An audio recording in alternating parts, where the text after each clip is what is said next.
Characters of the Reformation, Part 2. King Henry VIII. Henry VIII, who was King of England from 1509, when he was a lad of less than 18, to his death in 1547, is rightly regarded as the author of that great disaster, the English Reformation. By this disaster, the only one of the important districts of Europe which broke away from Christendom in the 16th century was turned against the general civilization of Europe. If England had not broken off, the Reformation would have failed, and our civilization would have been today one Christian thing. It is impossible to exaggerate the importance of this historical catastrophe. It has had effects which have gone on spreading from that long distant date, more than 400 years ago, to our own time, and those evil effects are, if anything, increasing than diminishing. There had begun in Germany a great revolt against Catholicism. It was the explosion of forces which had long been gathering, provoked by the divisions in the Church itself, the rivalries of popes and anti-popes, and the corruption in the hierarchy. This revolt broke out in 1517. It was wild and indeterminate in character. There was bound to come a reaction against it on the part of the forces of order, and Europe would have regained its religious unity had not England, much later in the story, broken away.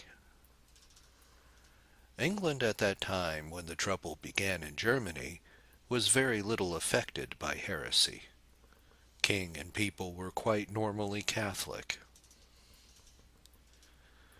The entry of England into the Reformation movement was an accident, the result of a side issue.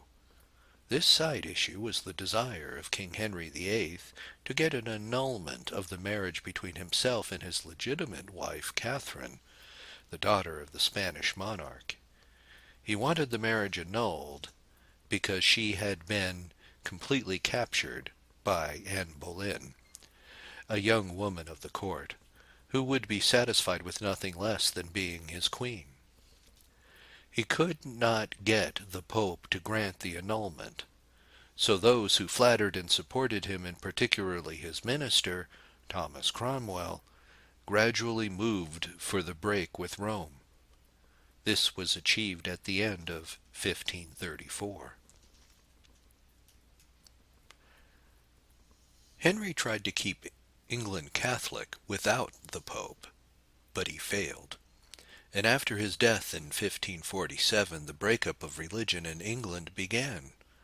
It was powerfully aided by the fact that Thomas Cromwell had urged the king to dissolve the monasteries and seize their wealth.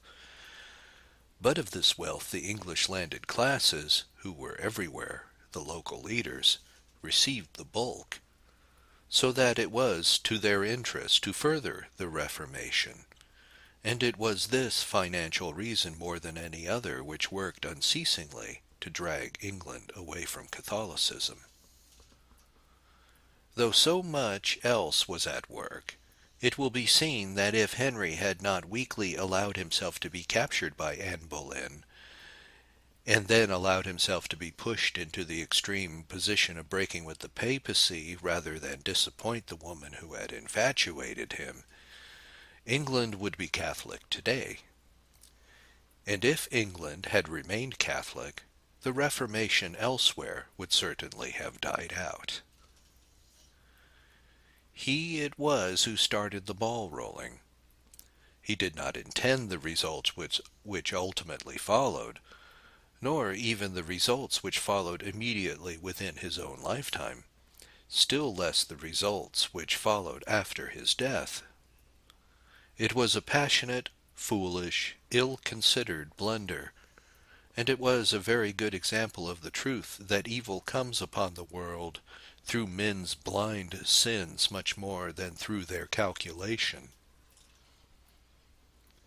To understand the character of Henry VIII, one must begin by knowing what the England over which he ruled was like, how it stood among the nations, and what his own family was which had only recently arrived at the throne of England. The England in which Henry was born in 1491 was a country of about 4 million inhabitants. Scotland was quite independent from it and regarded as a hostile country. The mountainous Welsh districts were not seriously governed by England. They were almost independent. So was Ireland, except for a rather narrow belt on the east coast with Dublin as its chief town. This country of 4 million inhabitants was only one of a number of provinces, so to speak, of Christendom. For all Christian Europe, Germany, Poland, Italy, the Scandinavias, France, and Spain, were felt to be one thing and were, of course, united in religion under the Pope. The various Christian princes and free towns and commonwealths, though regarding themselves as independent one from the other, all felt themselves to be bound up in one great Catholic commonwealth. Of these various powers in Christendom, the French kingdom, rather smaller than France is now, was the largest. Spain had recently been united by the marriage of the King of Aragon, Ferdinand, with the heiress of the Kingdom of Castile, Isabella. Italy was broken up into a great number of city republics and local sovereignties, of which the Papal States, lying across the middle of the country, was the most important unit. Germany was also broken up into a great number of nearly independent lordships and cities, but over all of them was the emperor, who also had for his private kingdom Austria and the lands about it. There was a permanent rivalry between France and the German states, and therefore the emperor, and the way in which England, though a much smaller country, could play upon this rivalry had a great deal to do with her importance. In numbers and wealth, England was then only about 1/5 of France, or of the German states, but she was defended by the sea, except on the northern Scottish border, was prosperous, and made a great deal of difference to each of the rivals which side she took. This England into which Henry VIII was born was agricultural. Most of the towns were only market towns, dependent upon the custom of the villages round about. There was only one really large city, London, with about 150,000 people. Norwich, which was the capital of the woolen industry, came next, and Bristol had a certain importance. But the great mass of Englishmen lived in the villages and by tilling the soil. It is important to remember this whenever one reads about the Reformation in England, because that movement was strongest in London, and at first had hardly taken hold in the countrysides. It was a foreign thing coming in through the seaports of which London was the greatest. If we remember this, we can understand the apparent paradox that while foreign ambassadors and other observers living in London speak of the growth of the Reformation, the nation as a whole detests it and rises in rebellion against it. The next thing to understand about the situation into which Henry VIII was born is that the king was everything. The political mood of men in those times took it for granted that one man ought to act for, and be responsible for, the community, and this one man not elected, but possessing the throne of right by inheritance. The king was all-powerful, except, of course, that the church was independent, and also that men were governed in those days by long-established custom, which was the moral basis of law, and which the king was supposed to support rather than to change. Parliaments were summoned from time to time to sit for a few weeks, but at irregular and often very long intervals. There was no idea of their governing, but only of their being consulted to see whether extra money could not be provided for the king in times of crisis, for normally the king had to run the country on his own private income, which was, of course, enormous. Taxes as a permanent institution did not exist. They were levied only when there was some immediate and abnormal necessity for finding money for the government, usually on account of a war. It must further be especially remembered that the family into which Henry was born had only just acquired the kingship of England, and they were felt not only to be newcomers, but, by many people, unlawfully possessed of power. The ancient kingship of England had been in the hands of the family called Plantagenet for hundreds of years. In the century before Henry was born, the members of this royal family had quarreled. The rightful king had been ousted and put to death by his cousin, and there had been a reaction against the descendants of this usurping branch, and civil wars had followed between the various parts of the Plantagenet family for 2 generations. But still the Plantagenets were the reigning family, and everybody regarded them as the only true royal blood with a right to govern. It happened, about one long lifetime before Henry VIII was born, that the widow of one of the Plantagenet kings, a French princess, had secretly taken a lover of low birth, a Welshman employed at the palace, called Titter or Tudor. His obscure, outlandish name was spelt and pronounced in various ways. Whether she was ever married to him we do not know, but probably she was not. However, her children by him, and especially the eldest boy, Edmund, were playmates to her own legitimate child by the late Plantagenet king, her husband, and that child, of course, became King of England under the Plantagenet title of Henry VI. He showed great favor to his little base-born and probably illegitimate half-brother Edmund, and married him to a lady who was of Plantagenet blood, though also a couple of generations back illegitimate. These two, Edmund Tudor and his wife, had a boy called Henry, and this Henry Tudor, in the turmoil of the civil wars, became leader of one of the parties. He claimed the throne under the most shadowy rites, came over with a small army of Frenchmen to England from France where he had taken refuge, was supported by a good many of the nobility who hated the last Plantagenet king, Richard III, and with their help won the Battle of Bosworth, where this last Plantagenet king, Richard III, was killed. Henry Tudor then took the throne of England and started a new dynasty under the title of Henry VII. As he had hardly any claim, he strengthened his position by marrying the heiress of the Plantagenets. She was the niece of the last king, who had no children, and the daughter of the king's last brother, who had been King of England under the title of Edward IV.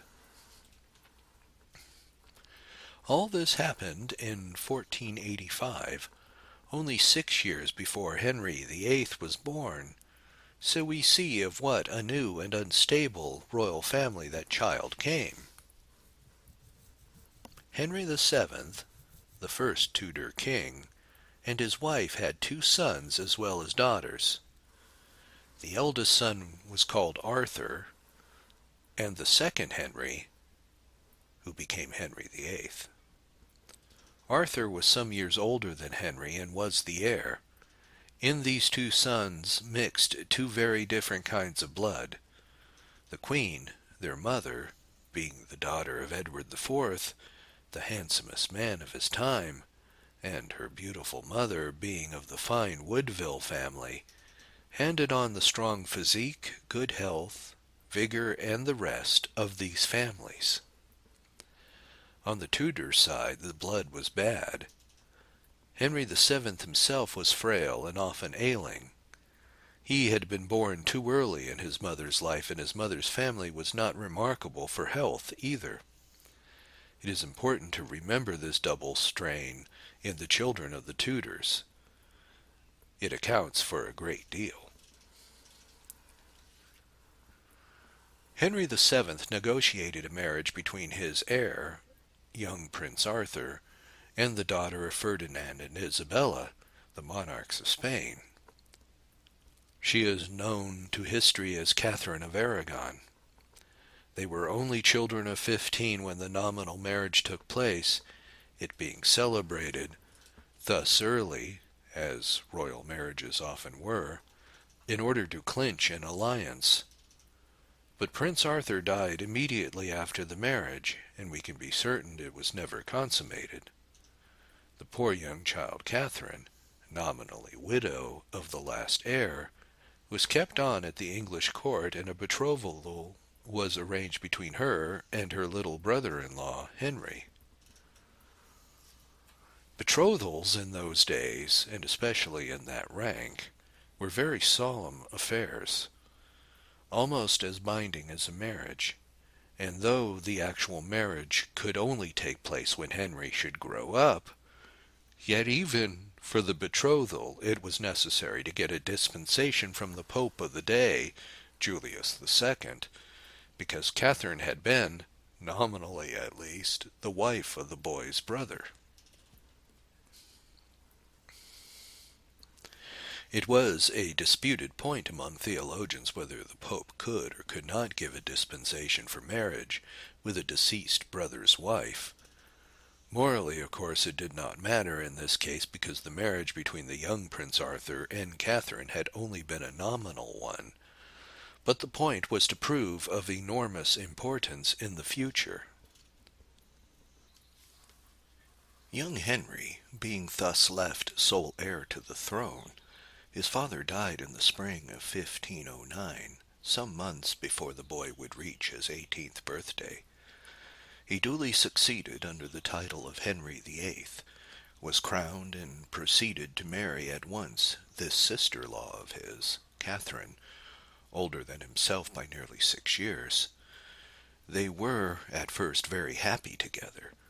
The young king was popular, his wife had an excellent influence over him, and everything went well. Now let me describe the character of this young fellow, upon whom so much was to depend. His leading characteristic was an inability to withstand impulse. He was passionate for having his own way, which is almost the opposite of having strength of will. He was easily dominated, always being managed by one person or another in succession, from this beginning of his life to the end of it, but being managed, not bullied or directly controlled. It is exceedingly important to understand this chief point about him, because a misjudgment of it has warped much the greater part of historical appreciation upon him. Because he was a big man who blustered and had fits of rage and was exaggeratedly eager to follow appetite and whim, he had been given the false appearance of a powerful figure. Power he had, but it was only the political power which the mood of the time gave to whomever might be monarch. He had no personal power of character. He did not control others by their respect for his tenacity, still less by any feeling that he was wise and just, and still less by any feeling that he was of strong fiber. On the contrary, All those who managed him, one after the other, except his wife, despised him, and soon came to carry on as though they could do what they liked on condition that they flattered him. They managed public affairs while he followed his appetites or private interests. That was true of a whole series of those who ran him: Wolsey, Anne Boleyn, Thomas Cromwell, and, at the end, his brother-in-law Seymour.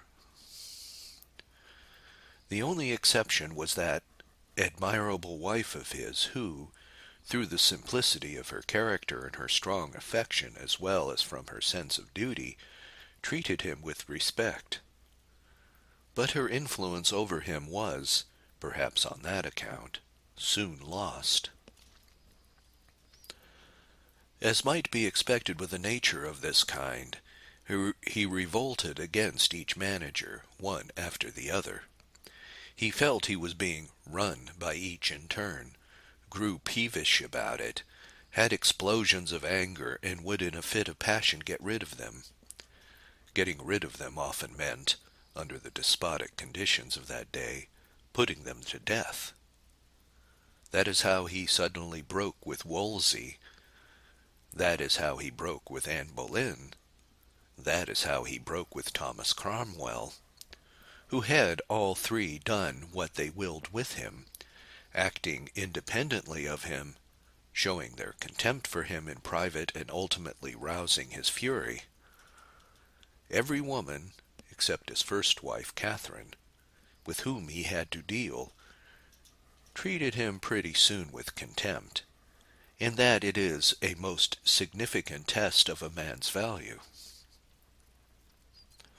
He excelled during all the early part of his life in physical exercises. He was a first-rate rider, a good wrestler, a good shot, and until disease had quite wrecked his physique, he could endure a good deal of fatigue. A big, red-headed, broad-faced man with a sparse beard, somewhat pale eyes set far apart in a face at first ruddy, later rather pasty. He had an exaggerated fear of death, and what was inexcusable in a king of his generation, he would never risk his body in battle. He was terrified of epidemics, which were frequent in the crowded, ill-drained towns of that epoch, and he took precautions, often absurd, to avoid any chance of infection. There were moments when the fear of death was a positive monomania with him. He was exceedingly intelligent and well trained in theology, to which he had first been directed when, as a boy, it was not thought that he would ever be king, and he was destined by his father to become ultimately Archbishop of Canterbury. He was also well read, could speak several foreign languages, and could speak and even think in French, as was the custom in the better instructed upper class of his time in all Western countries, and especially in England. It must be remembered that within 100 years of his birth, the English upper class spoke French only. English had only recently become the common tongue. But though he was intelligent, in the sense of being able to follow a logical process clearly, or to draw up a consecutive plan, or to analyze intellectual propositions such as are presented by theological or political discussion, he was a bad judge of men. He could see, indeed, well enough that this man or that was working hard and producing results, but he blundered badly whenever he tried to frame a foreign policy for himself. Also, he was very hesitant, perhaps because he half-consciously recognized his incompetence in dealing with a complicated situation. He would put off a decision, advance towards a certain end, and then draw back, half determining to give up objects towards which he was bent, and the main lines of action during his reign were always undertaken by somebody else. It was Wolsey who conducted his early foreign policy entirely. It was Cromwell who later worked his breach with Rome. It was Seymour who, at the end of his life, determined what sort of will he should leave and how the succession to his throne should be arranged. He was emotional, after a fashion, and especially sensitive to music. He was even a good practical musician himself, and something of a poet, and he composed a few songs which are not without merit, as well as other set pieces of harmony, notably two masses to which are given his name, but which are perhaps from his own hand.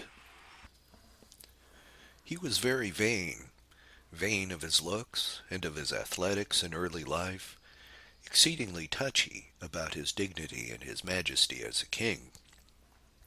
His feelings were here in comic contrast with the way in which he was always being got the better of by other people, until the moment when the regular explosion against their control arrived. It was this vanity which made him fall a victim to more than one woman, but it also prevented his being completely infatuated by them, save in the one case of Anne Boleyn. Was he industrious? The answer to this question must be as carefully sized as the answer to that other question we have already dealt with, the question of his strength. Just as he was certainly not really strong, so he was not really industrious in the sense of troubling himself to master a subject or a policy by concentrated application. He could never force himself to do things. He was much too much the slave of appetite and caprice for that. Yet one may call him industrious in a more superficial sense of the word, of getting through agenda and attending to what was put before him as monarch. There is a vast mass of papers, many drawn up with his own hand, a great deal of annotation of documents with which he had to deal, which prove this quality in him. One cannot use for him the word lazy. He did not simply leave all work to other people and forget it in amusements, but he had not in this any more than in other matters that control of himself, that grasp over his own activities, that power of compelling himself to do what he felt to be tedious, which is the mark of true industry. He did not work in the full sense of the word. He never got into the depth of anything he undertook to study, nor became the possessor of it. Next, we must specially insist upon the effect which time had upon his character, time and disease combined. At some date which we cannot exactly determine, but certainly early in his life, probably well into his 24th year, he contracted syphilis. Henceforward, he gradually became a man deteriorating more and more in body and mind. He long retained his physical activity, and to the end his mental activity, but he was more warped on the spiritual side until at last he became something of a monster, callous to the sufferings of others, and capable of almost any cruelty in action. While on the physical side his health went all to pieces, especially towards the end. For years the chief symptom of his troubles was a running ulcer in the leg, and for the last quarter of his reign he had become so huge, unwieldy, and corrupt in person that he could hardly move. In the final years, though he was only a little over 50, he had to be trundled about and his enormous bulk lifted in and out of a chair. At last he could not even sign his name. It had to be done for him with a stamp. But even to the very end he retained that sort of energy which takes its expression in violence. He had, as might be imagined, very little power of self-restraint, and he never seems to have understood when this lack of control passed the bounds of common decency. Thus he would cry absurdly, almost like a child, especially when he was in a fit of passion, or when he felt he had been made ridiculous. Two last things must be mentioned about him, the first of which is very generally appreciated, the second of which is too often forgotten. The first is that his extreme selfishness, which grew upon him with the years, as selfishness always does in selfish men, probably passed at last the boundary of sanity, and this showed itself especially in the horrible acts of cruelty in the last part of his career. There had been plenty of cruelty in him when his character first began to deteriorate after Catherine lost her influence over him, and after his disease had begun to work. But there were other political or personal reasons for it, while later it was often merely wanton, and he would express, in the orders he gave, sort of hellish savagery and greed of suffering and gloat over the agonies of his victims, such as those of the unfortunate Friar Forest, whom he had roasted over a slow fire. He mixed up horrors of this sort with the idea of grandeur. He seemed to think that they enhanced his stature in the eyes of his contemporaries and his subjects. He came at last to rule by terror, and the extravagance of his later policy, such as the expedition to Boulogne, his sudden changes and his violent laws and edicts showed a crazy lack of balance. But the second characteristic, most incongruous with such a character but undoubtedly present, was a strong attachment to the religious traditions which he had been brought up. This was the only fixed thing in him approaching a principle. He destroyed, or allowed to be destroyed, the monastic institutions, which are the bulwark of the Church. He quarreled and broke with the papacy, which is the principle of unity in the Church, though in his time a principle confused and often debated. But he did have a fixed emotional attachment to the practices of the faith, and he never got out of what may be called the atmosphere of these practices. He had a constant devotion to the sacrament of the altar. With no little of his severity appeared in his treatment of anyone who denied the real presence. He insisted on the celibacy of the clergy, on the maintenance of full ritual in the liturgy, and all ecclesiastical discipline under the episcopacy, which he formally maintained. I have said that this side of him may appear incongruous with all the rest, and it is certainly strange in our modern eyes, but it is not so difficult to understand if we put ourselves in the position of his office and his time. He was sincere in these feelings, but his sincerity was reinforced by his vanity and by his constant insistence upon his political power. He thought of heresy under its aspect of rebellion. He disliked its variety and its anarchic quality because he lived by centralized despotism, which he had inherited as a 16th-century king. But that very emotionalism which led him to his excesses of all kinds was capable of reinforcing him in those personal habits of worship which did not clash with his political objects. There, as it seemed to me, is the outline of the man. There is his character as a whole in all its lack of proportion, and, as he developed, its grotesqueness. None could be better suited to produce the ill effects which it did produce. If the evil powers had had to choose their instrument, assigning to it the right proportions of violence and weakness, incomprehension, passion, and the rest, they could hardly have framed a tool more serviceable to their hands than that which did, without full intention, affect the main tragedy in the modern history of Europe.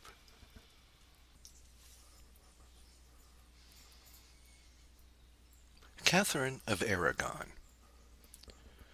The marriage of Henry VIII with Catherine of Aragon was of critical importance. Her age and character, the reactions of these upon Henry, her position in Europe, and everything else connected with her, are of interest and moment to the understanding of the Reformation. Catherine of Aragon was the daughter of two very remarkable people. Isabella, who at the death of her brother became heiress to the kingdom of Castile, and Ferdinand, who had been from early youth the King of Aragon. All the Spanish independent sovereignties had spread southward from the Pyrenees in the reconquest of the country from the Moors, who had overrun it in the high tide of the Mohammedan enthusiasm in the century after Muhammad's own lifetime. The chivalry of Christendom used to come volunteering year after year to join in the great struggle. They were rewarded by portions of the conquered lands, and ultimately the whole of what we call today Spain and Portugal, that is, the whole of the Iberian Peninsula south of the Pyrenees, had been reconquered for Christendom, except the southern strip round about the Sierra Nevada, near the sea, called Andalusia, with its capital at Granada. Aragon and Castile were the two main kingdoms of the peninsula, and by the marriage of Ferdinand and Isabella, all that land except Andalusia, which still remained to be reconquered, and Portugal, which had developed into an independent Christian kingdom, were in one family. The marriage of Ferdinand and Isabella united Spain. That marriage had taken place in 1460, and the crowns were united after a civil war in 1479. In 1492, the same year as that in which Columbus discovered America, but earlier in the year, the full conquest of the peninsula was accomplished. The Mohammedan capital of Granada failed, and the last shred of Mohammedan foothold in Western Catholic Europe was destroyed. All this added greatly to the prestige of the now united Spanish crown, and, of course, when it was appreciated what the discovery of America meant, that prestige rose higher still.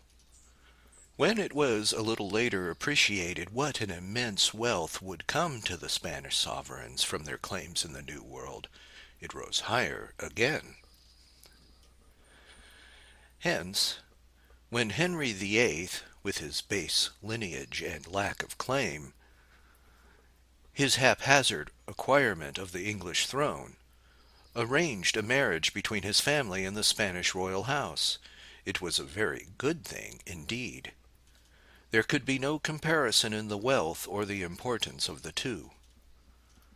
Ferdinand and Isabella, the House of Aragon, had a son who died before he could become king. They also had two daughters, Joan and Catherine. The latter was to become the wife of Henry VIII and Queen of England.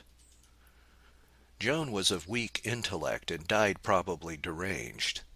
She bears the nickname in history of Joan the Mad. She was the elder and, therefore, able to transmit to her posterity the kingdom of Spain. She was married into the highest family in Europe, the family of the emperor. The Emperor Maximilian, of the family of Habsburg, having for private inherited domain the Archduchy of Austria and other lands adjoining, as well as what we now call Holland and Belgium, and a great deal more in that district through a marriage with the heiress thereof, had a son, Philip, who would succeed his father in the sovereignty of all this great but scattered territory, and probably, though not certainly, be elected emperor after him. For a man became emperor not by inheriting from his father, but by election at the hands of the great magnates, lay and clerical, who governed principalities and dioceses amongst the Germanies. Nor was he technically fully emperor until he had been crowned by the Pope. The office of emperor was much the greatest in Europe, though it had no strong immediate political power, having no army of its own, nor any revenue of its own, but depending upon the goodwill and support of the German princes.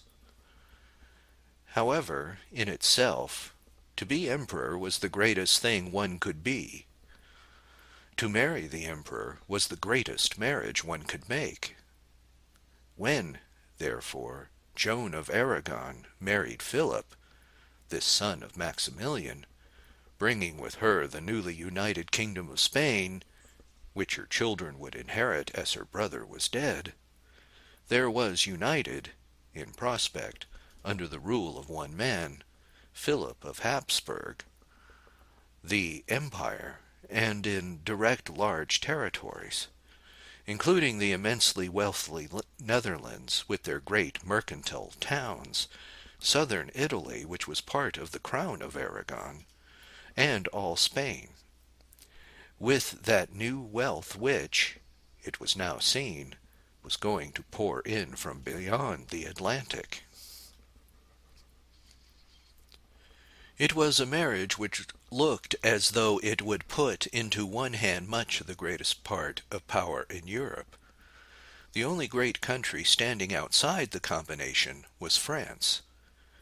England was still inferior in numbers and wealth, Scotland smaller still, Portugal also small, Italy divided into various principalities.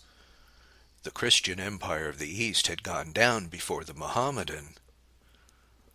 Russia had not yet emerged. Hence it looked as though the family of Joan and Philip would overshadow all Christendom. Philip died before his father Maximilian, and when Ferdinand of Aragon was dead, and Isabel as well, the son of Philip and Joan, whose name was Charles, succeeded to his grandfather Maximilian. He, therefore, became sovereign of Spain, and the new discoveries in America, and of the Netherlands and German Burgundy, and Austria, and all the rest. And, what was more, he was elected to the empire as his grandfather had been, becoming emperor in 1519. The result of all this was that during Catherine's later years, when she was Queen of England and mother to the heiress of England, and later still when her husband was thinking of divorcing her, she was not only great politically, as the daughter of Ferdinand and Isabella, or as the wife of the King of England, but still more as the aunt, greatly revered and beloved, of Charles V, Emperor and King of Spain, as far the greatest figure in Europe.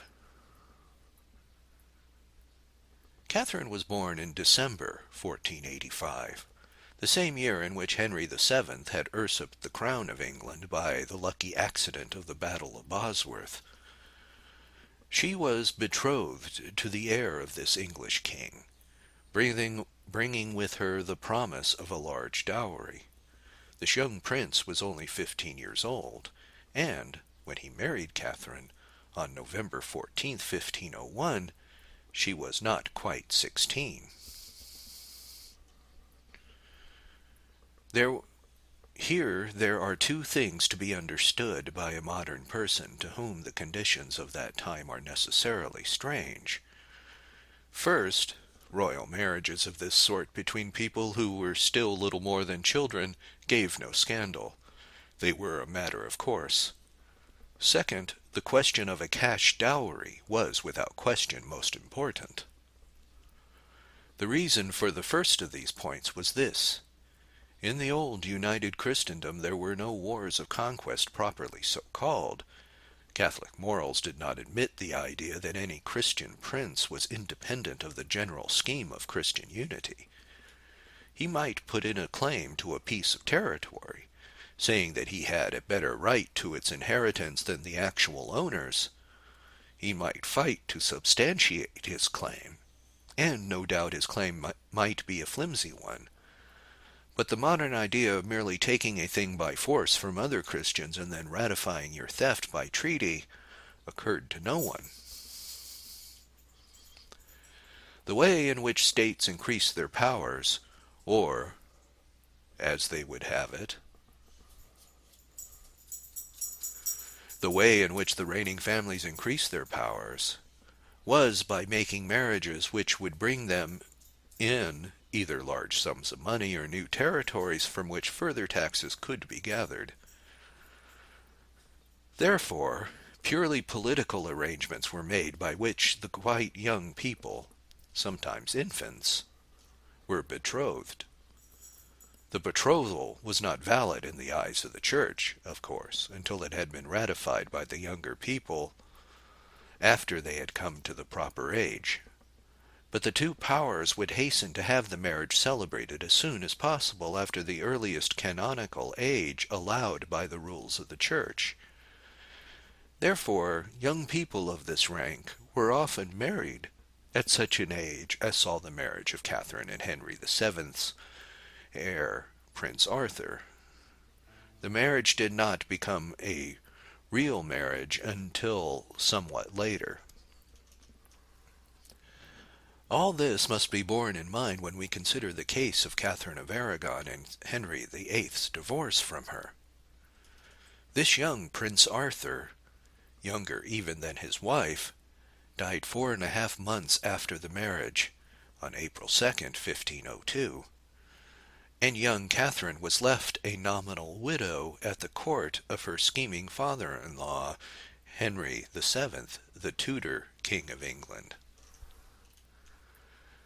The next point to consider, for it was important, was the question of her dowry. Governments in those days did not spend, in proportion to the total national wealth, anything like the amount which they spent today. Often they spent less than 1/50th of what a modern government will spend. There were hardly any national services. There was no national army, only a small bodyguard around the king. No real national navy, only a few ships belonging to the king and not kept up as a regular force. Most of the administration of the country was local, paid for and looked after by local lords. The cost of the administration of justice more than paid for itself by fines and fees. There were no permanent national debts. An England of some 4 million people had a total wealth perhaps 1/20th of the modern wealth of England, and cost the government no more than could be provided, normally, by the private income of the king, though it had often to be supplemented by all manner of expedients in the way of forced loans, and, in times of strain, such as wars, by summoning national assemblies and begging people to give by way of exception, and not to form a precedent, sums of money to meet the difficulty of the moment. There were no regular taxes beyond the dues which men directly holding of the king paid to him as their lord, and which, more or less generally, resembled customary, not competitive, rents. The consequence of such a state of affairs was that comparatively small sums of money could make a great difference to any reigning family. Put in terms of modern money, the private income of the King of England and all that he could get from his own estates — he was much the richest man in his own kingdom — from the waste lands and forests, and customs at the ports, and proceeds on the administration of justice, was not in modern money £2 a head of the population. It was more like £1 a head, if that, even in the case of an exceptionally businesslike and grasping monarch. Therefore, a large cash dowry paid over on the marriage into a royal family made a big difference. Now Ferdinand and Isabella promised such a large dowry with their daughter Catherine, but they could not pay it all at once. There was a debt owing, and this had two important consequences. In the first place, it made Henry VII of England anxious, in spite of his son's death, to keep the money which he already had of the dowry, and to keep his claim for the balance. In the second place, it gave him a hold upon the kingdom of Spain, and made him secure in his alliance with that power. Hence the betrothal between young Catherine and Arthur's little brother Henry, now the heir to the throne, who was later, on his father's death, to become Henry VIII. A dispensation was required, of course, because it was neither affirmed nor proved that the marriage between Catherine and Arthur had not been consummated. There was a good deal of debate, as we have seen in the talking of Henry VIII, upon whether the Pope could give such a dispensation.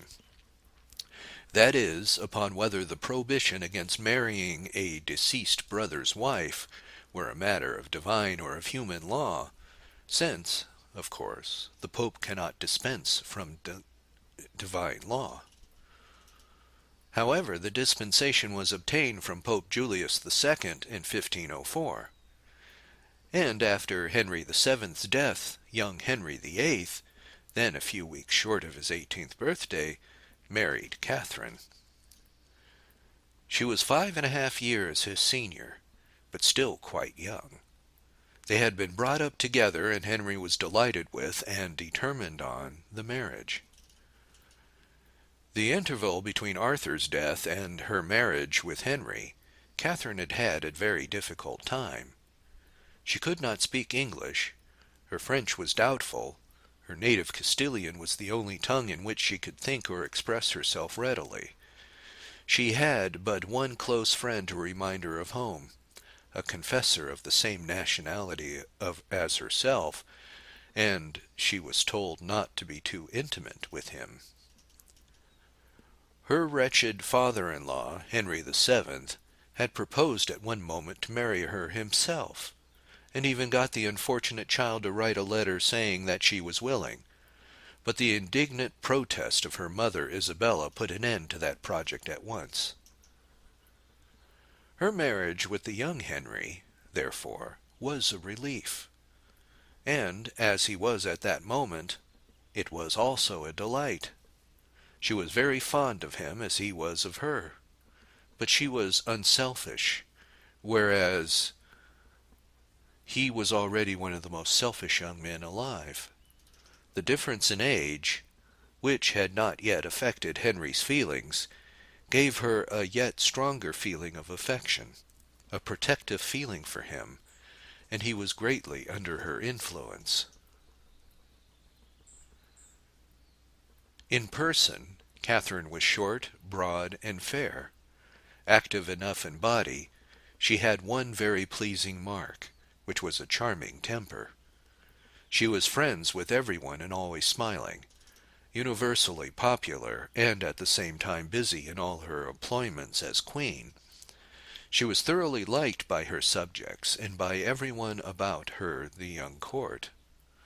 She was pious, as for that matter was Henry too, after his fashion, but she was more rigid and austere in her Spanish piety.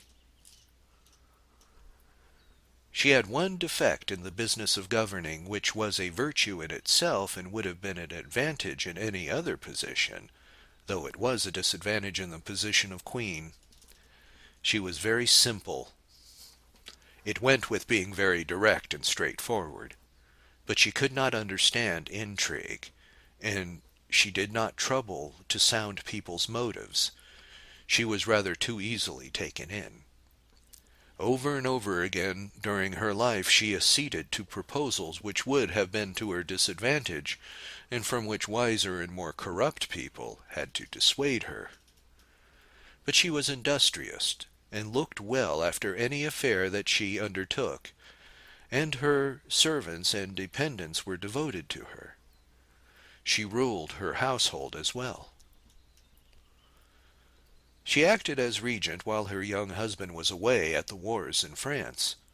She was responsible for the great victory of Flodden 5 years after her marriage. Had Henry continued to receive her influence throughout the remainder of his life, it would have been well for both of them, and especially would it have been for all England. In active affairs, all that Henry did, especially in foreign policy, was more and more managed by Wolsey, the great cleric and statesman who took over the government of the kingdom and whom Henry wholly followed. But Catherine did not clash with Wolsey. She quite understood how superior was his intelligence and energy, and what great capacities he had for holding the helm of the state.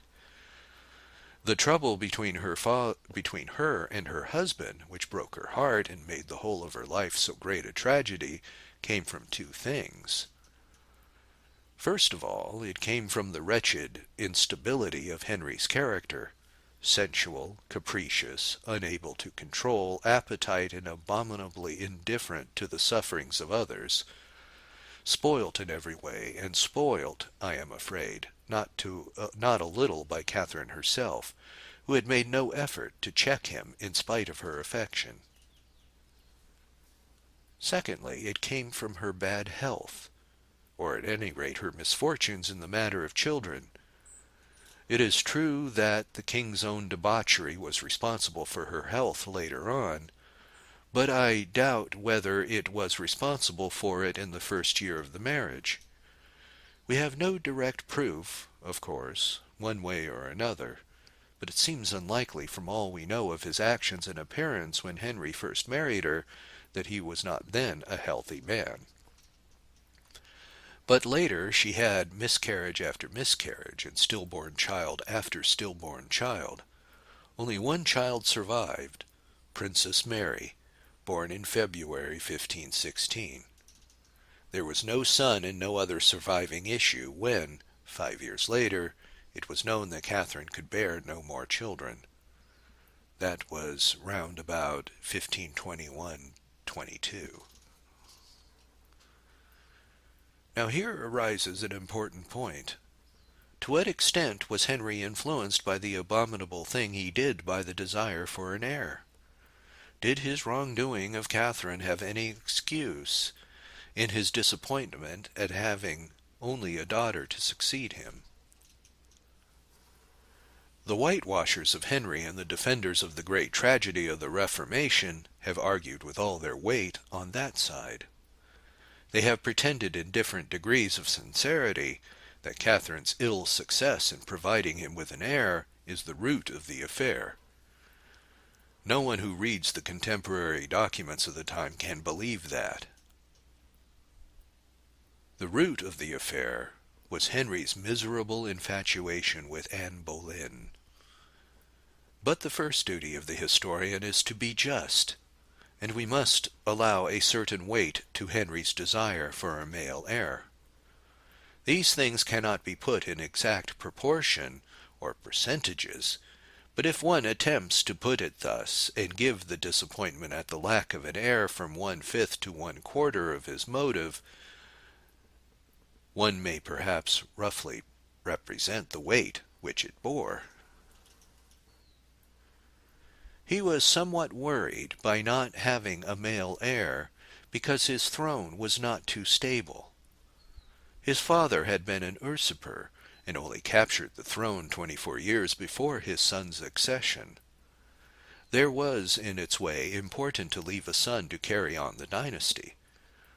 On the other hand, the greatest thrones in Europe were handed on through women. Spain itself was a splendid example. And the little Princess Mary was so popular with everyone and would have been so thoroughly supported that there was no real danger. Put forward as the main excuse for the divorce, the pretense that the necessity for a male heir was the leading motive was falsehood and hypocrisy. When it was clear that Catherine could bear no more children, Henry gradually deserted her. He had several affairs. He took up with a woman whom he had known in boyhood, one Blount, and had a son by her whom he called the Duke of Richmond. He also took up with the daughter of a courtier and diplomat of his called Boleyn, a young lady of the name Mary, and when he was tired of her, he married her off to one of his other courtiers with a portion which did no credit to his generosity. He probably ceased to live with his wife as early as 1521, when he was no more than 30, and she, poor woman, still under 37. Even by his own admission, and he was a great liar, he ceased to live with her within the next 3 or 4 years. It was about 1522 that he first noticed Anne Boleyn, the sister of Mary, probably with the object of making her his mistress. And it was probably about 1525 that they came to some arrangement together to try and get rid of Catherine and conclude a marriage. The first document dealing with the divorce is dated 1526, when Catherine was 41 years old and Henry 35. The first open steps taken for obtaining the divorce were in the next year, 1527. During all these half-dozen years of strain and contumely, Catherine bore herself with admirable dignity and restraint, probably with too much restraint. She might have done better had she protested, for Henry still stood in some fear and respect of her, and though he was passionate and he would have outbreaks when he was thwarted, he was, like nearly all sensual men, subject to the control of stronger characters than himself. But Catherine made no attempt at any such control, though Anne Boleyn was one of her maids of honor, closely attached to her train at court. She neither made scenes nor intrigued to recover her position. What she did do was remain absolutely steadfast in her determination that her husband would never have it in his power, so far as she could prevent it, to call any other woman wife and queen. On that she was inflexible, and the very simplicity of her character lent her strength. As the shameful efforts against her legitimate position increased in violence, when Wolsey had lent himself to the plan, when all Europe was discussing it and was concerned with the fate of the Queen of England, she remained immovable and almost silent. She depended, of course, almost entirely upon the advice of her nephew, the Emperor Charles V. His ambassador was her chief counselor. She did all by his advice. There, again, perhaps she was too docile or too humble. She might have attempted more on her own initiative, for it must be remembered that the emperor had many political ends to serve. He needed Henry's help against the rivalry of France, and his ambassador would often misjudge English affairs. Her policy, therefore, may not always have been directed on the lines best calculated to succeed, but she had what is better than policy, a perfectly clear principle, and a rigid attachment to it has made her name stand as high as it can from those days to our own. What is remarkable, she preserved the esteem and somewhat shamefaced regard of Henry. Even when he had refused to see her any more, probably because he was still afraid of her influence and did not like to look her in the face, when he had announced that she was no longer to be called queen, but only Princess Dowager, when he had her divorced in spite of the Pope by Anne Boleyn's man Cranmer, who he made Archbishop of Canterbury for the sole purpose, she remained exactly the same. She claimed her full title. She refused to admit the right of the court to examine her marriage with Arthur. She equally maintained the right of her daughter to be heiress to England. And when Boleyn had the child Elizabeth, in September 1533, illegitimate in the eyes of all Europe and by all Christian law, the people of England steadfastly continued to regard Catherine as the legitimate queen, and Princess Mary as the right inheritor of the throne. She did not long survive the tragedies which had been imposed upon her, and which she had borne with such steadfast courage. She died in January 1536, too early to see the fall and disgrace of her rival, Anne Boleyn, and almost her last act was a letter still full of passionate love written to the king, who had not allowed her so much as to see him now for more than 6 years. It was then she wrote the famous phrase, "The desire of my eyes is to see you again." But the man had damned himself.